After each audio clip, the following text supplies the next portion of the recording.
Franchement, je ne sais pas comment j'aurais réagi.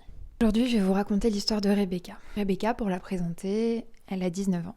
Elle vit encore chez ses parents, même si elle a commencé ses études supérieures, et est issue d'une petite ville, ce genre de ville qu'on traverse, un peu grise, qu'elle connaît depuis qu'elle est toute petite. Cette ville qui, une fois que la nuit est tombée, ne contient plus grand monde, qui est un peu éloignée de tout. Et ce sera le problème aujourd'hui. Rebecca, depuis quelque temps, elle côtoie un garçon. Mais ses parents ne sont pas au courant de cette histoire. Il se voit la journée et il a tendance à la raccompagner en voiture puisque la distance qui sépare est environ d'une demi-heure en voiture, mais qui passe tout de suite à 1h30 lorsqu'il s'agit de prendre les transports en commun. Entre le bus, le train, les métros, ça rallonge très vite. Dans le cadre de notre histoire, Rebecca se trouve chez son mec.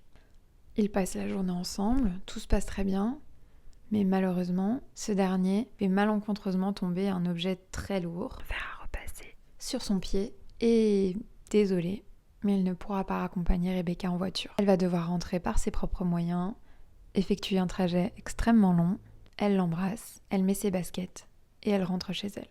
Alors évidemment, elle a le même réflexe qu'à peu près toutes les femmes, lorsqu'elle arrive à la gare, elle va se positionner au niveau du wagon où il y a le plus de monde.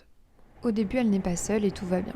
Elle a ses écouteurs, elle écoute sa musique, rien de perturbant. Au fur et à mesure des arrêts, le wagon commence à se vider, jusqu'à ce qu'il ne reste plus que 3 personnes. Puis 2. Et très rapidement, Rebecca se retrouve toute seule. Arrive son arrêt de train, elle en descend, elle se retrouve seule sur le quai. Et bien que cette gare, elle la connaît par cœur, elle a un pressentiment tout de même. Elle a l'impression que quelque chose dans l'air cloche, que ce n'est pas comme d'habitude. Peut-être qu'elle est juste saoulée en fait de devoir rentrer à pied à présent, car il ne lui reste que 15 minutes de marche. Mais 15 minutes de marche, seule, dans le noir, dans une ville déserte, on peut vite trouver le temps long. Elle commence à s'engager et marcher sur le parking. Comme une petite voix dans sa tête à ce moment-là qui lui demande de se retourner, juste une dernière fois, pour vérifier si tout va bien.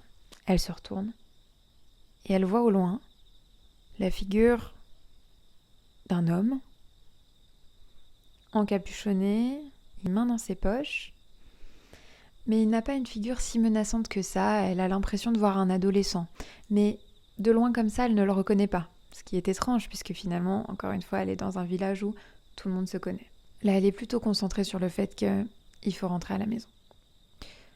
Donc elle commence à marcher, toujours avec ce petit pressentiment-là, et arrive sur son chemin cet embranchement qu'elle ne connaît que trop bien. À droite, elle peut se diriger vers le centre-ville, là où il y a de la lumière, peut-être des gens encore dehors, ou bien se diriger à gauche, un chemin beaucoup plus rapide pour atteindre chez elle, et malheureusement qui n'est pas très allumé. Pour elle, il n'y a même pas de choix en fait. Évidemment, elle va prendre le chemin de gauche, puisque c'est le chemin qu'elle connaît, c'est le chemin pour aller jusqu'à chez elle de la manière la plus rapide possible.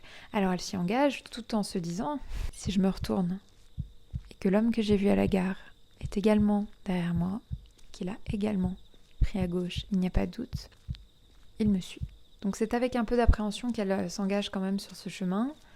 Elle fait quelques pas, toujours avec la musique dans ses écouteurs, et encore une fois son instinct frappe et lui demande de regarder au-dessus de son épaule. Et quelle n'est pas sa surprise lorsqu'elle voit qu'effectivement, l'homme la suit depuis tout à l'heure et qu'il a pris à gauche. Et là, elle fait le calcul très vite dans sa tête. Il lui reste 10 minutes de marche. Elle doit traverser la route, le pont, le rond-point, la montée, dans le noir, avec un chemin bordé de forêt. Et c'est ce détail qui lui fait le plus peur. Parce que la forêt, finalement, elle n'a aucune visibilité, elle ne sait pas ce qui se passe. Et elle se dit que si l'individu derrière elle décide de tracer à travers la forêt, de manière à ce qu'elle ne puisse pas le voir accélérer, qu'il lui coupe le passage, et qu'ensuite il puisse possiblement l'agresser, elle commence à vraiment paniquer. C'est simple, Rebecca se met à courir aussi vite qu'elle peut. Elle regarde derrière elle assez régulièrement, et tout à coup elle se rend compte qu'il n'y a plus rien. Il n'y a plus personne.